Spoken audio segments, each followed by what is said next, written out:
Good morning everyone. Good morning, good morning, good morning. Sorry थोड़ा सा late हो गया, 5 मिनट।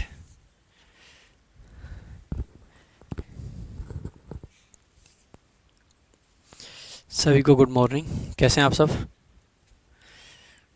उम्मीद करता हूँ सारे लोग अच्छे होंगे, बढ़िया होंगे, मस्त होंगे। आज हमारी क्लास है, प्रैक्टिस क्लास है। किसकी? कंजंक्शन की। ठीक है, कंजंक्शन की प्रैक्टिस करेंगे हम आज की क्लास में। ठीक है, चलो भाई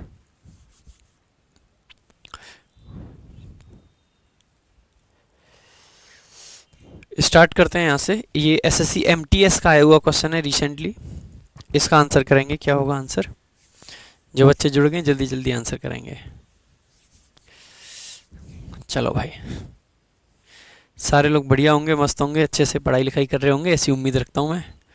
बाकी अगर आप नहीं पढ़ोगे तो फिर गंदी बात है, बाकी सब चल जाएगा। पढ़ाई लिखाई करना ज़्यादा ज़रूरी है। आवाज़ वगैरह सब कुछ क्लियर है?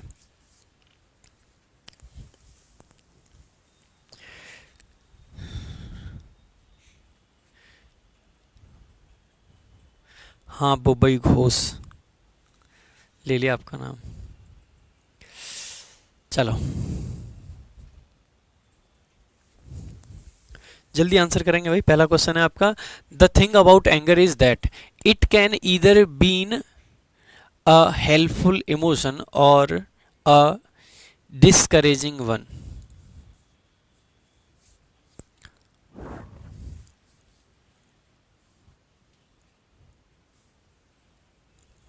जल्दी से आंसर करेंगे भाई। देखो, देखेंगे एक बार, मैंने आपको कोरिलेटिव्स पढ़ाए थे, ध्यान हो अगर आप लोगों को, तो कोरिलेटिव्स आपको पढ़ाए गए थे। बताया गया था कि जिस चीज़ के पहले ईदर आता है, कुछ वैसी ही चीज़ के पहले और आता है। देखो अब और कहाँ पे आ रखा है? और आ रखा है अ डिस्करेजिंग वन, यानी कि एक नाउन के पहले। तो ईदर को भी कहाँ पे आना चाहिए था? नाउन के पहले। यानी कि ईदर को बीन से पहले नहीं आना चाहिए। कहाँ पे आना चाहिए? इस हेल्पफुल इमोशन से पहले आना चाहिए। तो उसमें एक्चुअली में एरर क्या है कि ईदर यहाँ से उठेगा और यहाँ चला जाएगा। एक दूसरा एरर भी है, ये बीन नहीं रहेगा। कैन के बाद में आपको पता ही है कि बी का प्रयोग किया जाएगा, बीन का नहीं। कैन के बाद में फर्स्ट फॉर्म आएगी, सेकंड फॉर्म नहीं, थर्ड फॉर्म नहीं आएगी। ठीक है, ध्यान देंगे भाई। दो तरीके से इसको, पहला तो ईदर को यहाँ जाना पड़ेगा क्योंकि सेम रैंक स्ट्रक्चर, ईदर और हो गया, नीदर नॉर हो गया, but only sorry not only but also हो गया। ठीक है, ये सारे क्वेश्चंस आपके आते हैं। तो ईदर और का पेयर होता है, तो यानी कि इसको करेक्ट कैसे किया जाएगा? इसको करेक्ट करने के लिए हमें ये जो ईदर वाला ऑप्शन कहाँ गया? डी ऑप्शन और रहा होगा यहाँ पे। डी ऑप्शन गलती से हट गया है। The thing about anger is that it can either. ठीक है, डी ऑप्शन एक रहा होगा, डी ऑप्शन एक रहा होगा, वो गलती से मिस हो गया टीम से। ठीक है, डी ऑप्शन रहा होगा ऐसे करके, the is that it can either been, ऐसे करके। तो यहाँ पे जो एरर आएगा वो कहाँ पे आ जाएगा? आप सबको पता है। आपको सिंपल ये देखना है, और किसके पहले है? एक नाउन के पहले है। तो ईदर को भी कहाँ पे लेके आना है? वर्ब से पहले नहीं, नाउन से पहले लेके आना है, इसीलिए यहाँ पे आ जाएगा। ठीक है, तो ईदर आपका यहाँ से हट जाएगा और बीन जो है, बीन की जगह पे हम लिख देंगे बी और ईदर। दो एरर इस सेंटेंस में थे। नेक्स्ट सेंटेंस की तरफ बढ़ते हैं। नेक्स्ट आपका सेंटेंस है ये,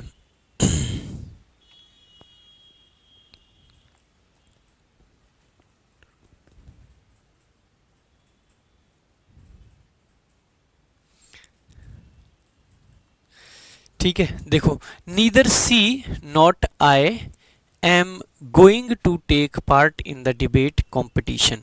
ये भी एसएससी एमटीएस में आए हुए, एकदम रिसेंट एग्जाम में आए हुए क्वेश्चन हैं ये, तो थोड़ा सा ध्यान से करेंगे भाई। बहुत इंपॉर्टेंट होते हैं, रिसेंट एग्जाम्स में आए हुए क्वेश्चंस बहुत इंपॉर्टेंट होते हैं। ठीक है, आप आसानी से इसको कर पाओगे। देखो, नीदर का जो पेयर होता है वो क्या होता है? नॉट या फिर नॉर। तो आप कहोगे सर नॉर होता है, नॉट नहीं। तो नीदर सी नॉर आई, दूसरा देखेंगे नीदर नॉर के साथ में जो वर्ब आती है कौन से के साथ आती है, जो पास वाला सब्जेक्ट होता है। तो एम के पास में क्या है, आई, यानी कि एम आई के हिसाब से एम एकदम सही है। तो कौन से पार्ट में एरर हो जाएगा, पार्ट सी में नॉट की जगह पे नॉर का प्रयोग किया जाएगा। बात क्लियर है भाई, किसी को डाउट इसमें? नेक्स्ट नेक्स्ट आपका क्वेश्चन है, if she had not dropped out he will most certainly have completed his, नहीं कंजंक्शन का क्वेश्चन नहीं है,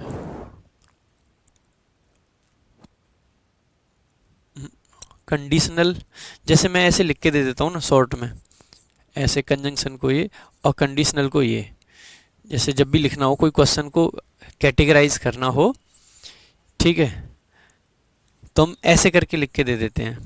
तो टीम ने कंडीशनल को भी कंजंक्शन समझ लिया होगा, इसलिए पिछला वाला क्वेश्चन डाल दिया, हटा देंगे, चिंता मत करिए, ठीक है। A tiger's skull is similar to a lion, देखो ये आप कंडीशनल सॉरी आप कंजंक्शन में ले सकते हो, आप एडजेक्टिव में पढ़ सकते हो, आप प्रोनाउन में पढ़ सकते हो, बात एक ही है, क्योंकि टाइगर के स्कल का कंपैरिजन किससे, लाइन से होगा या लाइन के स्कल से होगा, तो लाइन के स्कल से होगा। ये बात मैं प्रोनाउन में भी सिखाई थी, एडजेक्टिव में भी सिखाई थी कि सिमिलर जो होता है, कंपैरिजन हमेशा सिमिलर होना चाहिए, ठीक है, कंपैरिजन हमेशा सिमिलर होना चाहिए। नेक्स्ट क्वेश्चन की तरफ बढ़ते हैं। चलो भाई इस क्वेश्चन का आंसर करेंगे, वी स्टेड इन, देखो एसएससी सीजीएल प्री में क्वेश्चन आया हुआ है 11/4/2022 shift 2, 11/4/2022 shift 2, we stayed in Jim's flat during he was on holiday. इसका आंसर आप लोगों को करना है। ये जो कंजंक्शन की लास्ट क्लास थी उसमें हमने ये कॉन्सेप्ट पढ़ाया था, ठीक है, ये हमने लास्ट क्लास में पढ़ाया था कॉन्सेप्ट। जल्दी से करेंगे आंसर, इसमें क्या एरर होगा देखिएगा, दो वर्ड आपके सामने आएंगे, एक आएगा वाइल या फिर आप मान लीजिए व्हेन, ठीक है, जो कि किसका काम करते हैं, कंजंक्शन का काम करते हैं भाई, ठीक है। दूसरा क्या आता है, दूसरा आता है ड्यूरिंग, क्या आता है, ड्यूरिंग, जो कि किसका काम करता है, प्रेपोजिशन का। ड्यूरिंग क्या होता है भाई, प्रेपोजिशन, ठीक है, और वाइल या फिर व्हेन क्या होता है, कंजंक्शन होता है। तो आप देखोगे यहाँ पे ड्यूरिंग लगा रखा है ना, ड्यूरिंग, यहाँ से शुरू कर हमने पढ़ना सेंटेंस को, वी सब्जेक्ट है, स्टेड वर्ब है, कहाँ पे ठहरे, जिम्स फ्लैट, यानी कि जिम का कोई फ्लैट होगा वहाँ पे, ठीक है। आगे हमने देखा प्रेपोजिशन आ रखा है, प्रपोजिशन के आगे एक सब्जेक्ट आ रखा है और एक वर्ब भी आ रखी है, इसका मतलब है ये तो आगे क्लॉज है, और क्लॉजेस को जोड़ने के लिए हम प्रपोजिशन नहीं कंजंक्शन का प्रयोग करते हैं, इसीलिए ड्यूरिंग की जगह पे हम वाइल का प्रयोग कर लेंगे, ठीक है। While he was on holiday, while he was on holiday. मैंने क्या कहा था, सत्यम क्या कहा था मैंने, ठीक है,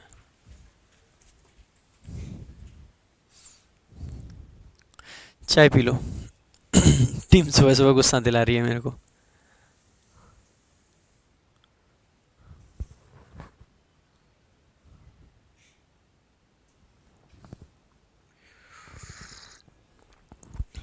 ठीक है भाई, किसी को डाउट इस क्वेश्चन में, ऐसे क्वेश्चन मैं पहले भी करा चुका हूं, ठीक है। अब आप कहोगे सर ये नहीं कराया था, ये ड्यूरिंग पढ़ाया था मैंने प्रेपोजिशन में, अब मैं सारी प्रेपोजिशन थोड़ी ना आपको कंजंक्शन में पढ़ाऊंगा कि देखो ये प्रेपोजिशन है, कि देखो ये प्रेपोजिशन है, कि देखो ये प्रेपोजिशन है, नहीं ना। प्रेपोजिशन को प्रेपोजिशन में पढ़ा चुके हैं, आपको पहचानना आना चाहिए कि अच्छा ड्यूरिंग तुमने प्रेपोजिशन में पढ़ा था। अब ऐसा तो नहीं करेंगे ना कि प्रेपोजिशन को पढ़ोगे तब तक प्रेपोजिशन याद रखोगे, कंजंक्शन पढ़ोगे तब कंजंक्शन याद रखोगे, ये तो नहीं होता है, ठीक है। तो बेसिकली आपको उस दिन कराए थे ना, बिकॉज कंजंक्शन होता है, बिकॉज ऑफ प्रेपोजिशन होता है, ऐसे क्वेश्चन आए थे, आते हैं, ये भी बताया था कि कंजंक्शन और प्रेपोजिशन के डिफरेंस पाते हैं, because, because of, in case of, ठीक है, अनलेस, विदाउट, ये कॉन्सेप्ट्स कराए थे, है ना। दीपू अनमोल, ऐसे नहीं कह सकते आप, दीपू अमोल, ये नहीं कह सकते कि, ये नहीं कह सकते कि मैंने ये कॉन्सेप्ट नहीं कराया। अगर कोई ऐसे कह रहा है ना तो ढंग से नोट्स रिवाइज कर लो, नहीं तो दो दो थप्पड़ लगाऊंगा। ठीक है, वाइल भी लगा सकते हैं, वैन भी लगा सकते हैं, कोई भी लगा दीजिए, दोनों सही हैं। अनुराग, दोनों सही है, वैन भी आ सकता है, वाइल भी आ सकता है।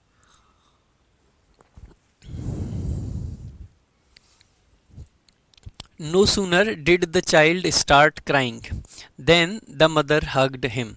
आंसर करेंगे भाई। अब देखो, ये नो सूनर वाले जो क्वेश्चन है आप कंजंक्शन में भी कर सकते हैं, उस दिन इन्वर्जन में भी कराए थे कि, क्योंकि देखो ये पेयरिंग के क्वेश्चंस हैं।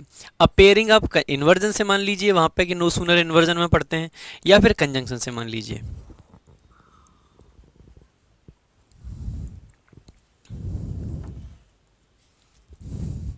वैन भी आ सकता था पिछले क्वेश्चन में, कोई दिक्कत नहीं। ऐसे क्वेश्चन इन्वर्जन में काफी करा रखे हैं, इसीलिए ज्यादा ध्यान नहीं देंगे इस पे। He was late for school and punished. He was late for school and punished. भाई देखो, ये रिसेंटली एसएससी सीजीएल प्री में आया था क्वेश्चन। ठीक है, अब देखो इसको समझने के लिए आपको छोटी छोटी बातें उस दिन मैंने समझाया भी था। इस क्वेश्चन को ऐसे लिखोगे आप, ही वॉज लेट। देखो अच्छा क्वेश्चन है ये, बहुत अच्छा क्वेश्चन है। He was late for school and he was punished. ये क्वेश्चन कुछ इस तरीके से रहा होगा सेंटेंस। अब होता क्या है, एंड हो गया, बट हो गया, और हो गया, नॉर हो गया, यानी कि जितने आपके कोऑर्डिनेट कंजंक्शन होते हैं उनके साथ में खूबसूरत सी बात होती है। कोऑर्डिनेट कंजंक्शन के साथ में खूबसूरत सी बात क्या होती है, हम ये देखते हैं कि जो जो चीज़ कॉमन होती है ना दोनों सेंटेंस में, हम उसको रिपीट ना करके एक ही बार लिखेंगे और काम चल जाएगा। ठीक है, उस चीज़ को रिपीट करने की ज़रूरत नहीं पड़ेगी और काम चल जाएगा। ठीक है, कैसे करेंगे? अब देखो हमने देखा कि यहाँ पे ही वॉज भी है और यहाँ पे भी ही वॉज है, यानी कि ये ही वॉज रिपीट हो रहा है। रिपीट हो रहा है तो ज़्यादातर बच्चे क्या करेंगे, इस पूरे ही वॉज को हटा देंगे। यहाँ से काटना नहीं होता है, ऐसा नहीं है कि इसको हटाना नेसेसरी है, आप चाहें तो ऐसे लिख सकते हैं, यानी कि इसको ब्रैकेट में कर देंगे, यानी कि ही वॉज को ड्रॉप कर देंगे। जरूरी नहीं होता है ड्रॉप करना, मैं बार बार कह रहा हूँ।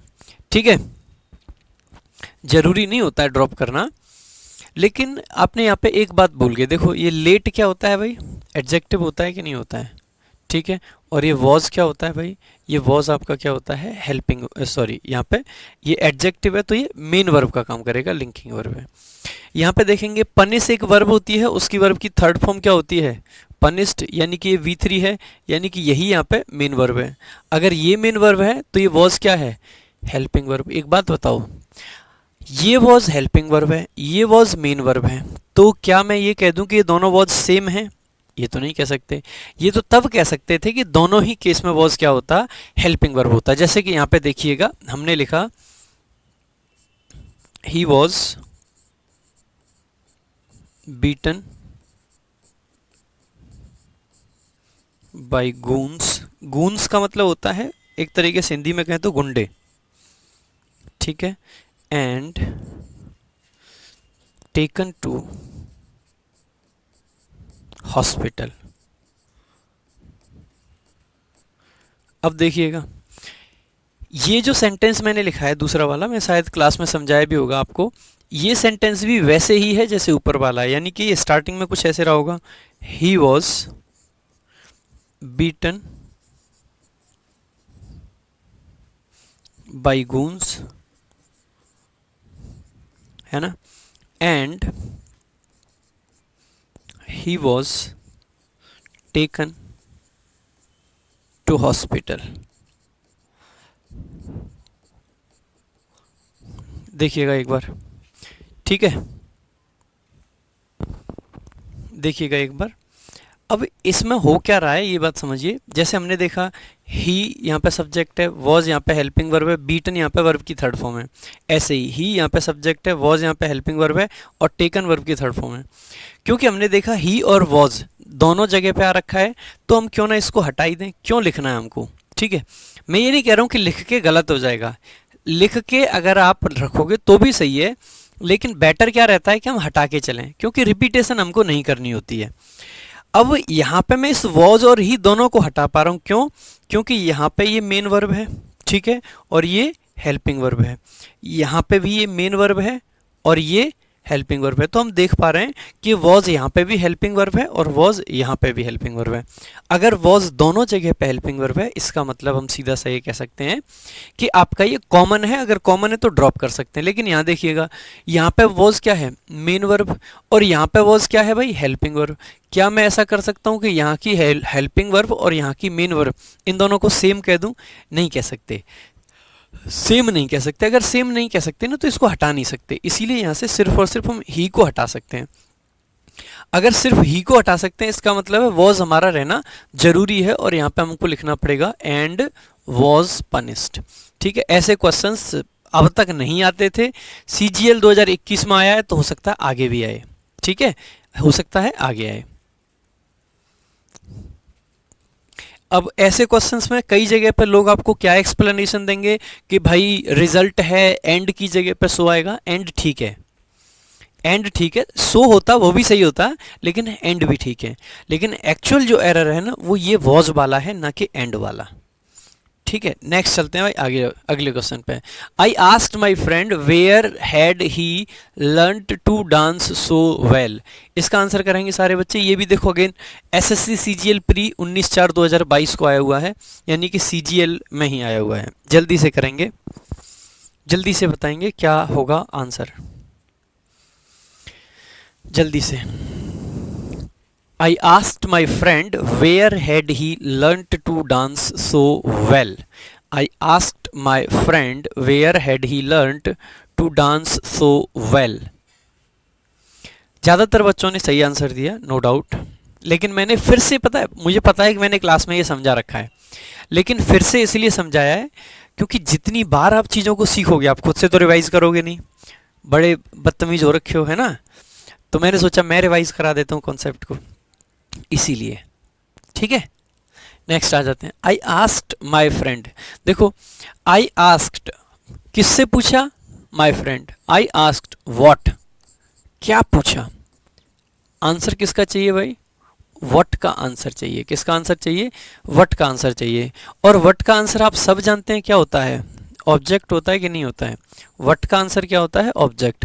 पार्ट्स ऑफ स्पीच पहचानना जब सिखाया था उस क्लास में आपको बताया होगा।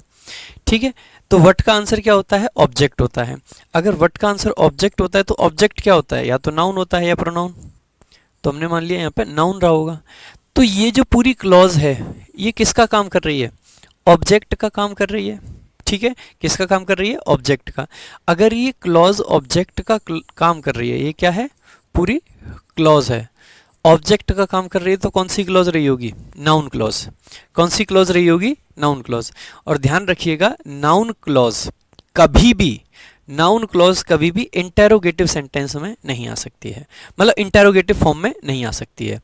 इंटेरोगेटिव फॉर्म में नहीं आती है, असर्टिव फॉर्म में आती है, इसीलिए हैड का प्रयोग ही के बाद किया जाएगा। यानी कि ऐसी क्लॉज में स्ट्रक्चर जो आपका होता है वो कैसा होगा?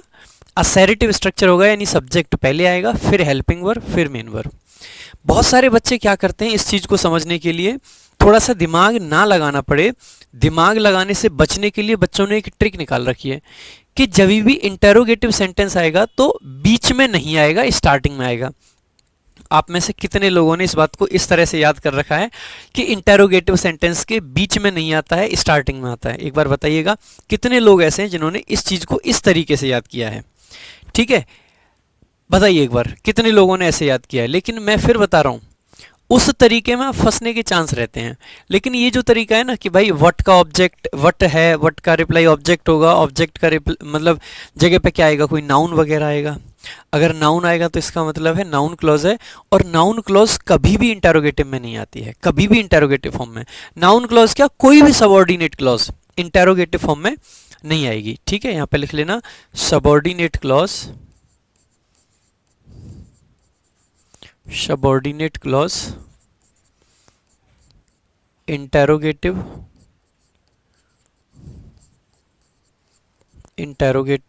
फॉर्म में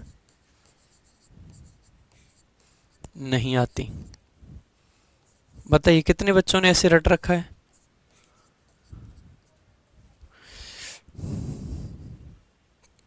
बहुत सारे बच्चों ने रट रखा है। अब मैं आपको दो क्वेश्चन पूछ लेता हूँ, अगर आपने रट ही रखा है तो क्वेश्चन पूछने में क्या बुराई है ना। देखिए, मैंने एक क्वेश्चन लिखा, may I know where are you going? May I know where are you going? Why did he resign is my question.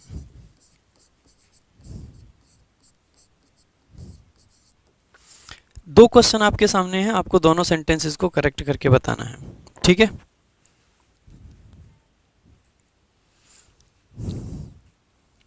जल्दी से बताइएगा, जल्दी से बताइएगा सेंटेंस को करेक्ट करके।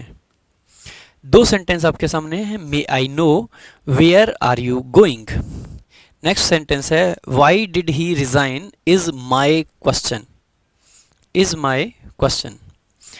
देखिए, चीज़ों को समझना सीखिए, चीज़ों को समझना सीखिए। ऐसे रट्टा मत मारिए कि डायरेक्ट इनडायरेक्ट के क्वेश्चन हैं, इनडायरेक्ट स्पीच में क्वेश्चन नहीं आते, इसमें वो नहीं आता, इसमें फलाना नहीं आता, इसमें ढिमका नहीं आता, वो नहीं। मैं कह रहा हूँ कॉन्सेप्ट सीख लीजिए, और कॉन्सेप्ट आप बड़े प्यार से सीख सकते हैं, ठीक है?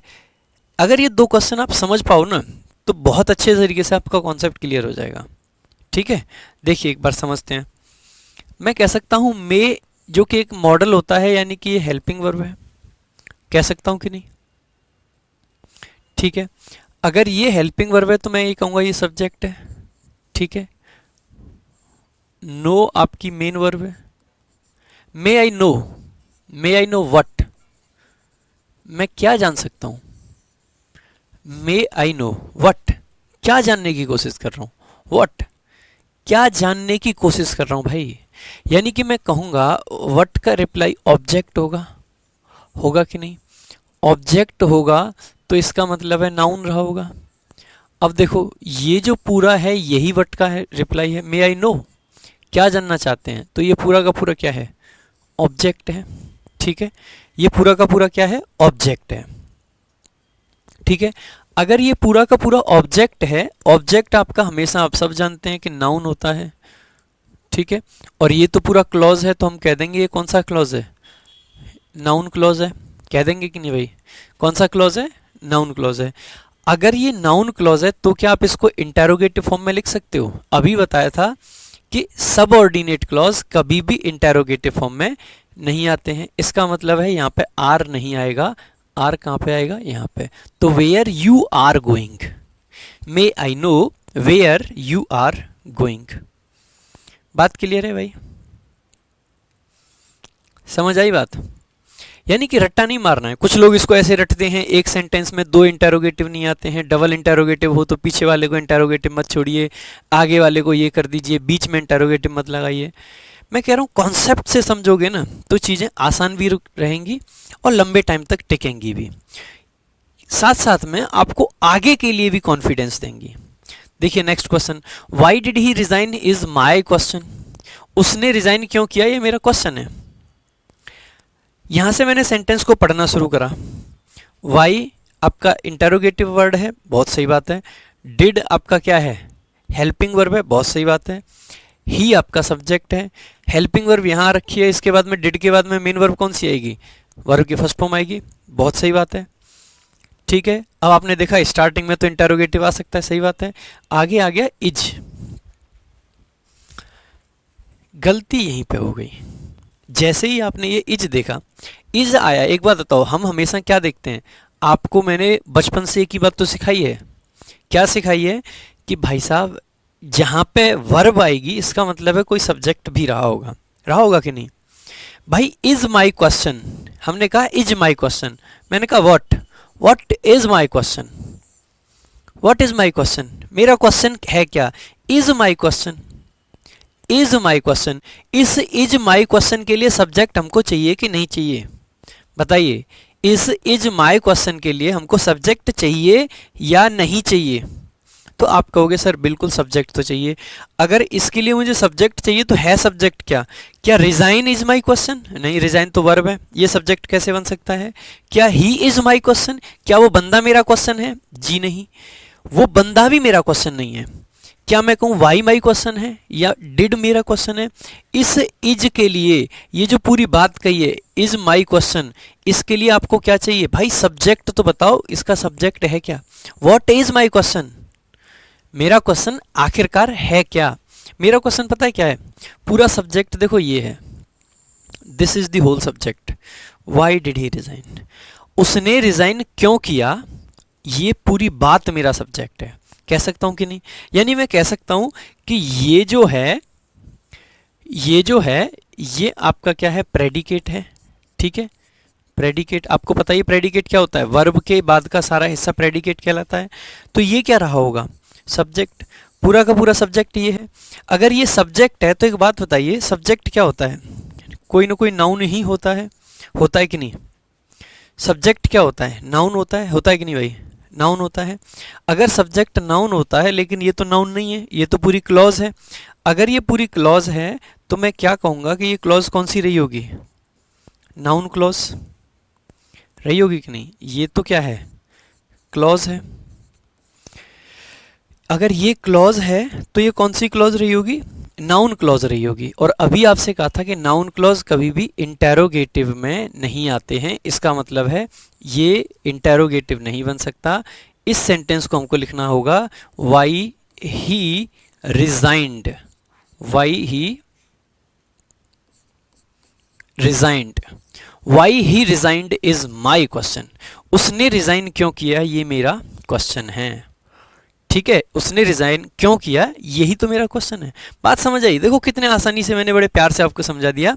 क्योंकि ये क्लॉज है और क्लॉज आपकी कौन सी है? सब्जेक्ट का काम कर रही है। और सब्जेक्ट का अगर कोई क्लॉज काम करती है, इसका मतलब है वो कौन सी क्लॉज रही होगी? सबऑर्डिनेट क्लॉज, यानी कि नाउन क्लॉज रही होगी।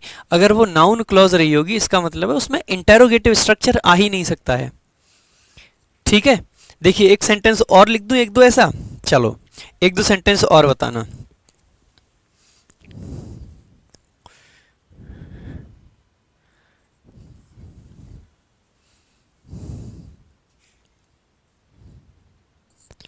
Can you tell me Y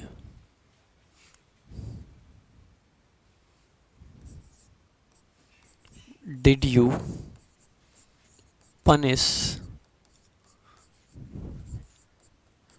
him?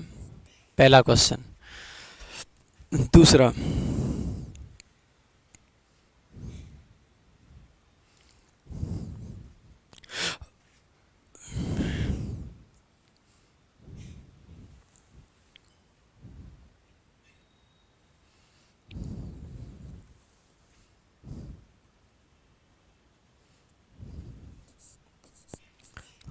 how will you complete the task? How will you complete the task? या how will she लिख दो। How will she complete the task is not clear। दो sentence लिखे हैं, बताइएगा एक बार। अगर आपको जो पहला मैंने कॉन्सेप्ट समझाया, अगर वो कॉन्सेप्ट क्लियर है तो इन क्वेश्चंस को भी समझाइएगा। देखिएगा सेम क्वेश्चन है हमारा, can you tell me. Can आपका क्या है? हेल्पिंग वर्ब है, बहुत शानदार। यू क्या है आपका? सब्जेक्ट है, बहुत शानदार। टेल क्या है आपका? मेन वर्ब है, बहुत शानदार। ये क्या है आपका? ऑब्जेक्ट है। टेल कैसी वर्ब होती है? दो ऑब्जेक्ट लेती है। Tell somebody, tell someone something. यानी कि can you tell me what, क्या पूछना है, क्या बताना है? Can you tell me what. और व्हाट का जो रिप्लाई होता है, अभी अभी हमने सीखा था कि क्या होता है? ऑब्जेक्ट होता है कि नहीं। यानी कि मैं कह दूंगा कि कैन का तो पूरा रिप्लाई, मतलब टेल का तो रिप्लाई ये है, व्हाट का रिप्लाई क्या है, व्हाट ये है, मुझे ये बताइए why did you punish him, आपने उसको क्यों पनिश किया, Y did you punish him, यही तो पूछना चाह रहे हैं। अगर यही पूछना चाह रहे हैं तो हम कहेंगे कि ये पूरा का पूरा क्या है, ऑब्जेक्ट है। अगर ये पूरा का पूरा ऑब्जेक्ट है, लेकिन ये तो आपने देखा कि सब्जेक्ट भी आ रखा है, वर्ब भी आ रखी है, यानी कि ये तो क्लॉज है। अगर ये क्लॉज है, और अभी अभी बताया था कि ऑब्जेक्ट क्या होता है, नाउन होता है, ये ऑब्जेक्ट पूरा का पूरा है और ये क्लॉज के फॉर्म में, तो ऑब्जेक्ट तो नाउन होता है। यानी कि हम कह सकते हैं ये क्लॉज कैसा है, नाउन क्लॉज है। और नाउन क्लॉज कभी भी इंटेरोगेटिव फॉर्म में नहीं आते हैं, इसीलिए हमें इसको क्या लिखना पड़ेगा, why did you punished him, why you punished him, तो डिड को हटाना पड़ेगा, हमें लिखना पड़ेगा वाई यू पनिश्ड हिम। तो can you tell me why you punished him, तो why did you punish him नहीं लिख सकते, why you punished him. Reason समझ आया ऐसा क्यों करते हैं, रट्टा जो लगा रखा था वो खत्म हुआ कि नहीं हुआ, एक बार बताइएगा। नेक्स्ट क्वेश्चन देखिएगा एक बार, how will she complete the task is not clear. देखिएगा यहां पे हमने क्या देखा, सेंटेंस को शुरू करा हाउ, जो कि क्वेश्चन वर्ड होता है, बहुत सही बात है, हाउ के साथ में विल आ गया, क्योंकि क्वेश्चन वर्ड है तो हेल्पिंग वर्ब आ गई, यहाँ तक हमें सही लग रहा है। सब्जेक्ट आया, बिल्कुल सही है, हेल्पिंग वर्ब के बाद में सब्जेक्ट आ गया। अब क्योंकि इंटेरोगेटिव सेंटेंस है तो सब्जेक्ट के बाद में मेन वर्ब भी आ जाएगी, ठीक है, बिल्कुल सही बात है। यहाँ तक अगर हम सिर्फ सेंटेंस को यहाँ तक देखें ना, हाउ विल सी कंप्लीट, क्या कंप्लीट करना है, द टास्क, यानी कि हम कहेंगे ये ऑब्जेक्ट हो गया। अगर सेंटेंस को सिर्फ यहाँ तक रखूँ ना तो ये सेंटेंस एकदम करेक्ट है, इस सेंटेंस में कोई गलती है ही नहीं। How will she complete the task, वो अपना टास्क कैसे कंप्लीट करेगी। अगर सेंटेंस को सिर्फ और सिर्फ यहाँ तक रखें तो इस सेंटेंस में गलती बताने वाला कोई पैदा ही नहीं हुआ, अगर सिर्फ यहाँ तक रखें। लेकिन सेंटेंस यहाँ तक नहीं है, सेंटेंस आगे भी है। आगे जैसे ही हमने देखा इज आ रखी है, इज जो कि क्या है, एक वर्ब है। इस इज वर्ब के लिए हमको सब्जेक्ट चाहिए कि नहीं चाहिए, इसका सब्जेक्ट क्या है, is not clear. What is not clear, क्या टास्क क्लियर नहीं है, अरे टास्क सब्जेक्ट कैसे हो सकता है, ये तो ऑब्जेक्ट है। क्या कंप्लीट क्लियर नहीं है, या सी क्लियर नहीं है, ये पूरी बात वो टास्क को करेगी कैसे, ये बात क्लियर नहीं है। यानी कि मैं कह सकता हूं कि अगर ये हमारा प्रेडिकेट रहा था, ये हमारा प्रेडिकेट रहा था, तो इसका पूरा का पूरा सब्जेक्ट क्या रहा होगा, ये पूरा का पूरा क्या रहा होगा, सब्जेक्ट रहा होगा। अगर ये सब्जेक्ट है तो सब्जेक्ट तो नाउन या प्रोनाउन ही हो सकता है, और अगर ये नाउन के फॉर्म में है तो ये क्या रहा होगा, नाउन क्लॉज रहा होगा। और नाउन क्लॉज मतलब सबऑर्डिनेट क्लॉज, और सबऑर्डिनेट क्लॉज कभी भी इंटेरोगेटिव स्ट्रक्चर में नहीं आते हैं, इसीलिए विल को सी के बाद में रख देंगे। तो how she will complete the task is not clear.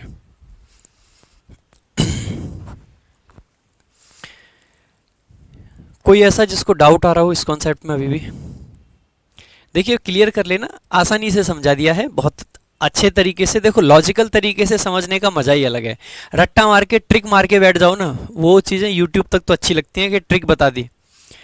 अगर आपने पैसा खर्च किया है, अगर आप टाइम इतना स्पेंड कर रहे हैं, डेली क्लासेस ले रहे हैं, तो इट इज़ योर रिस्पॉन्सिबिलिटी कि आप चीज़ों को ढंग से समझें, लॉजिकल तरीके से सीखें, ठीक है। चलो भाई नेक्स्ट चलते हैं आगे।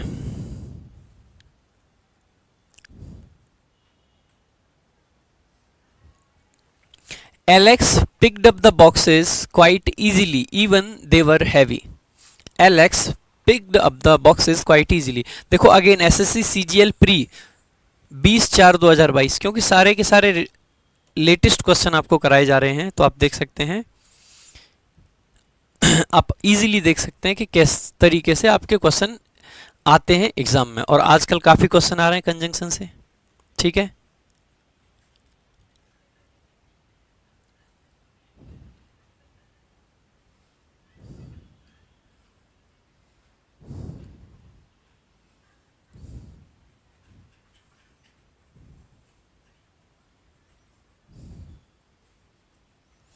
क्या आना चाहिए अनुराग आपके हिसाब से?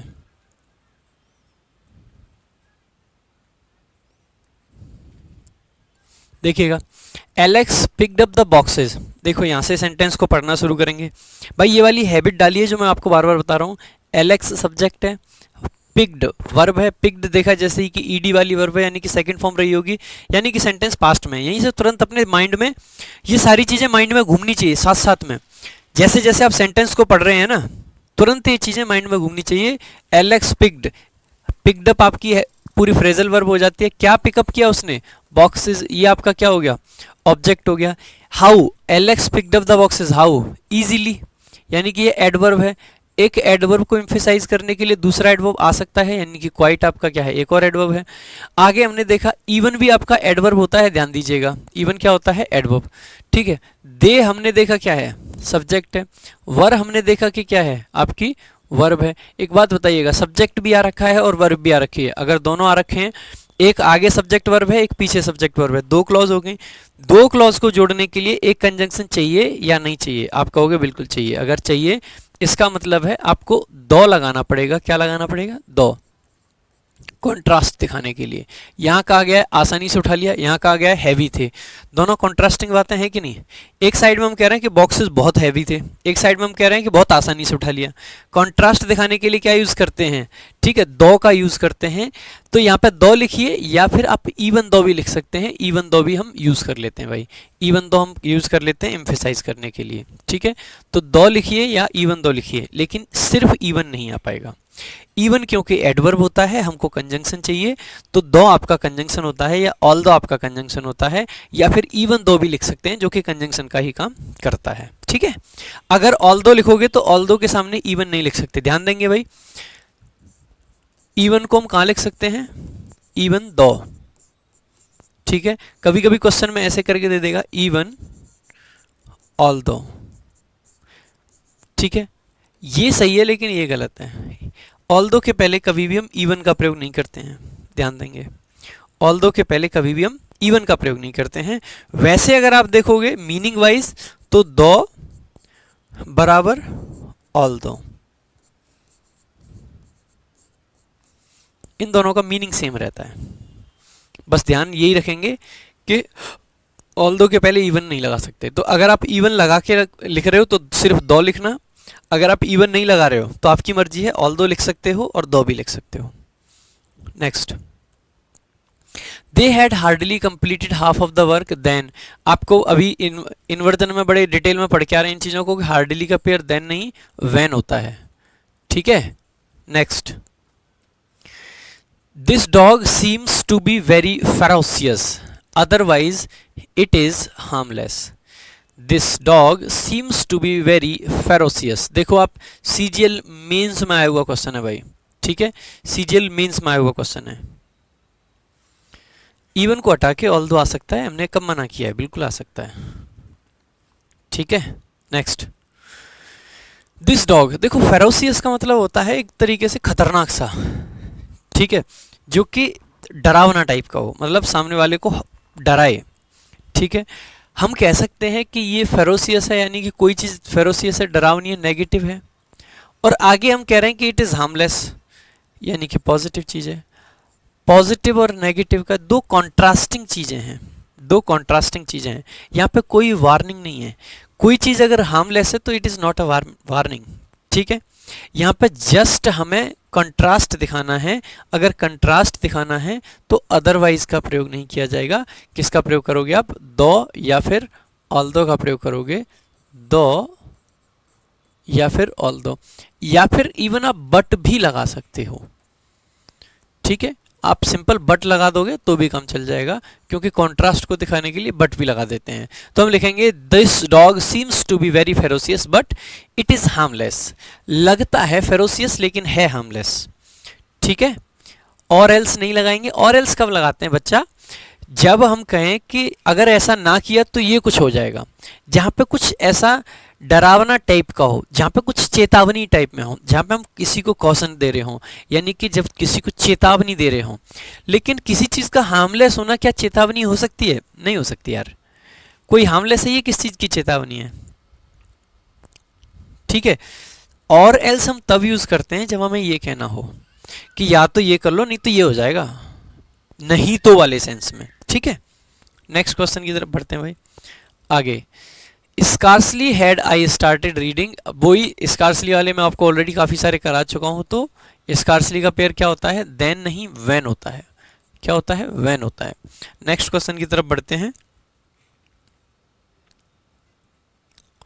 देखिए बढ़िया क्वेश्चन है again. The bus broke down because we had to walk some distance. दो चीजें इसमें मेंशन कर रखी हैं। पहली चीज है द बस ब्रोक डाउन, यानी कि बस का ब्रेक डाउन हो गया, बस खराब हो गई। एक है we had to walk some distance. एक कंजंक्शन लगा रखा है बिकॉज। क्या लगा रखा है? बिकॉज। एक बात बताइए आप, बस का खराब होना रिजल्ट रहेगा या रीजन? अरे बस खराब होगी ये रीजन है, और उसका रिजल्ट ये था कि मैं पैदल चलना पड़ा। एक बात बताइए, आप पैदल चले इस वजह से बस खराब हुई, या बस खराब हुई इस वजह से आप पैदल चले? भाई साहब बस का खराब होना रीजन और आपका पैदल चलना रिजल्ट। ये थोड़ी ना होगा हम पैदल चले थे इसलिए बस खराब हो गई। कोई थप्पड़ मारेगा तुम्हारे पैदल चलने से बस को क्या फर्क पड़ रहा है, बस क्यों खराब हो गई? फिर आप कहोगे अरे रे सॉरी सॉरी सॉरी सॉरी, बस खराब हो गई इसलिए हम पैदल चले। बात समझ आई? यानी कि यहाँ पे रीजन रिजल्ट की बात है, और बस का खराब होना आपका रीजन है, पैदल चलना रिजल्ट है। अगर मैं ये कहूं कि ये साइड जो दे रखा है दिस इज रिजल्ट, अगर ये रिजल्ट है तो इसके लिए कंजंक्शन रिजल्ट वाला आएगा, दैट इज सो। तो बिकॉज का नहीं सो का प्रयोग किया जाएगा, बिकॉज का नहीं सो का प्रयोग किया जाएगा। ठीक है, नेक्स्ट चलते हैं आगे। नेक्स्ट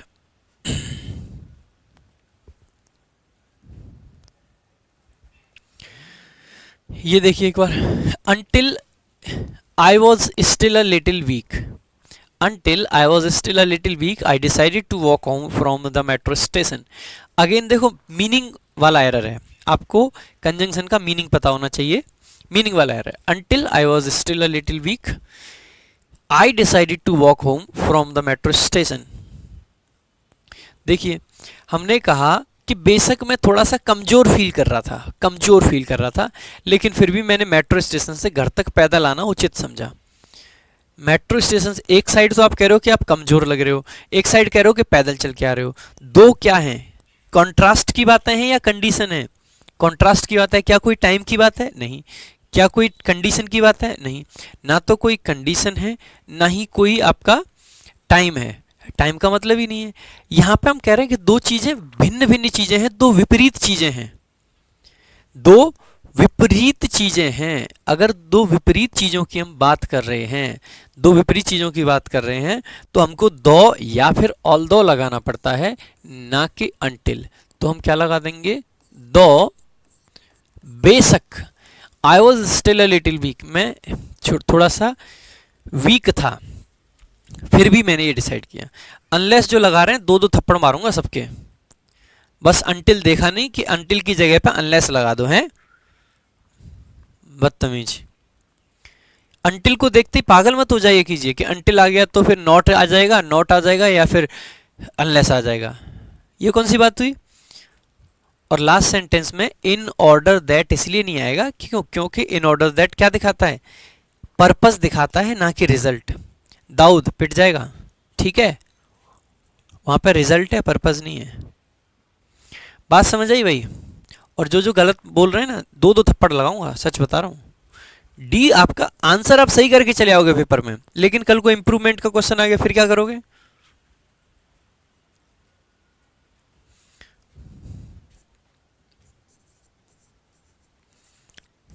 ये गलतियां मत करना। तो पीछे वाला क्वेश्चन एक बार फिर से देख लो, जिन लोगों को डाउट आ रहा है उसमें। भाई यहाँ पे कोई पर्पस नहीं है। सो दैट या फिर इन ऑर्डर दैट जो आता है वो पर्पस दिखाता है, लेकिन अकेला सो जो आता है वो रिजल्ट दिखाता है। बस का खराब होना कारण था, और उसके कारण का रिजल्ट ये था कि हमको पैदल चलना पड़ा। यही तो सिंपल इसका मीनिंग होगा। भाई मीनिंग निकालना ही पड़ेगा, कोई ऑप्शन नहीं है, ठीक है। और मीनिंग अगर निकालना है इसका मतलब है ये आपका रीजन है, ये रिजल्ट है। अगर रिजल्ट है तो उसके पहले क्या लगाओगे? सो लगा दोगे। बात सिंपल है। नेक्स्ट चलते हैं आगे।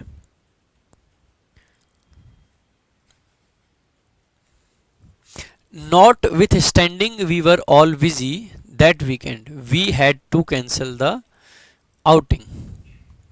देखो हमने लिखा notwithstanding, notwithstanding. अब आप देखोगे ये नॉट विथ स्टैंडिंग जो होता है this is an adverb, contrast दिखाने के लिए एडवर्ब होता है ये, ठीक है, एडवर्ब है। आपको एक बार एडवर्ब का अगर चार्ट देखोगे तो वहाँ पे लिखाया भी था, नॉट विथ स्टैंडिंग कॉन्ट्रास्ट दिखाता है। यहाँ पर हमने देखा ये सब्जेक्ट है, सब्जेक्ट क्या कि वर्ब आ गई। वी वर ऑल बिजी, ठीक है, हम सभी बिजी थे। दैट वीकेंड यानी कि उस वीकेंड, ये दैट कंजंक्शन नहीं है, इस वीकेंड के लिए डिटर्मिनर का काम कर रहा है, किसका, डिटर्मिनर का, ठीक है। आगे हमने देखा we had to cancel the outing, क्योंकि उस वीकेंड हम सभी बिजी थे इसलिए हमको आउटिंग कैंसिल करनी पड़ी। अगर कैंसिल करनी पड़ी आउटिंग, और हमने कहा एक सब्जेक्ट और वर्ब ये है, एक सब्जेक्ट और वर्ब ये है, दो क्लॉज हैं, इसका मतलब है एडवर्ब की नहीं कंजंक्शन की जरूरत है। अगर कंजंक्शन की जरूरत है तो नॉट विथ स्टैंडिंग तो नहीं आएगा। अब हमको ये देखना है कि इसकी जगह पे आएगा क्या आखिरकार। पहली चीज हमारे दिमाग में आती है कि नॉट विथ स्टैंडिंग का मीनिंग दो जैसा होता है, कॉन्ट्रास्ट दिखाता है, तो दो लगा दें, लेकिन नहीं, दो भी मत लगाना, क्योंकि यहाँ पे कहा गया है कि हम बिजी थे इसलिए आउटिंग नहीं हुई। हमारा बिजी होना क्या था, रीजन था, और उस रीजन का रिजल्ट ये आया कि आउटिंग कैंसिल करनी पड़ी। यानी कि कहीं ना कहीं हम रीजन की बात कर रहे हैं, दिस इज रीजन, ये रीजन है, हमारा बिजी होना रीजन था।